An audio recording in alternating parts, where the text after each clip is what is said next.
আমরা অনেক সময় এমন সিচুয়েশনে পড়ি যে কিছু মানুষ এসে আমাদের এমন প্রশ্ন করে যে আমরা বিরক্ত হয়ে যাই। ফর এক্সাম্পল, আপনাকে সে একটা প্রশ্ন করেছে। আপনি রীতিমতো সেই প্রশ্নের উত্তর দিয়েছেন এবং খুবই ভালো মুডে আপনার টোনালিটি ঠিক রেখে তাকে প্রশ্ন উত্তর প্রদান করেছেন। এখন বিষয়টা কি হয়? সে হয়তোবা সেই প্রশ্নের উত্তর শুনে খুশি নয়।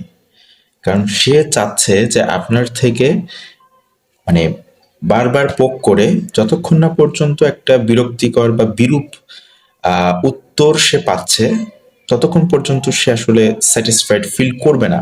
কেননা তার টার্গেট ফিল আপ হয়নি। তো এরকম সিচুয়েশনে আমরা প্রতিনিয়ত পড়ে যাই।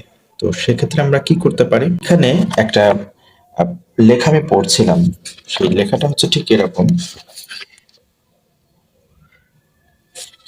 লেখাটা হচ্ছে এরকম যে দ্য ব্রোকেন রেকর্ড, অর্থাৎ বাংলায় খুব প্রচলিত একটা শব্দ আছে যে একই ক্যাসেট কয়বার বাজাবে বা একই রেকর্ড কয়বার বাজাবে। তো এই যখন আপনাকে কেউ বারবার পোক করবে বা একই কথা বারবার জিজ্ঞাসা করবে, আপনিও সেম ভাবে সেম টোনালিটিতে প্রথমবার যে উত্তরটা দিয়েছিলেন সে স্যাটিসফাইড হোক বা না হোক, যদি আপনাকে বিরক্ত করা বা কোনো বিরূপ সিচুয়েশনে ফালাই দেওয়ার জন্য এরকম মন্তব্য বা প্রশ্ন করে থাকে, আপনিও ব্রোকন রেকর্ডের মতো, অর্থাৎ এই ভাঙা ক্যাসেট বলতে পারেন বা রিপিটেড ওয়েতে আপনি প্রশ্ন তুলে দিতে থাকবেন। এতে কি হবে?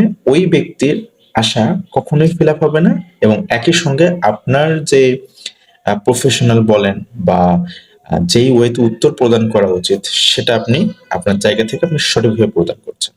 আশা করি বুঝতে পারছেন।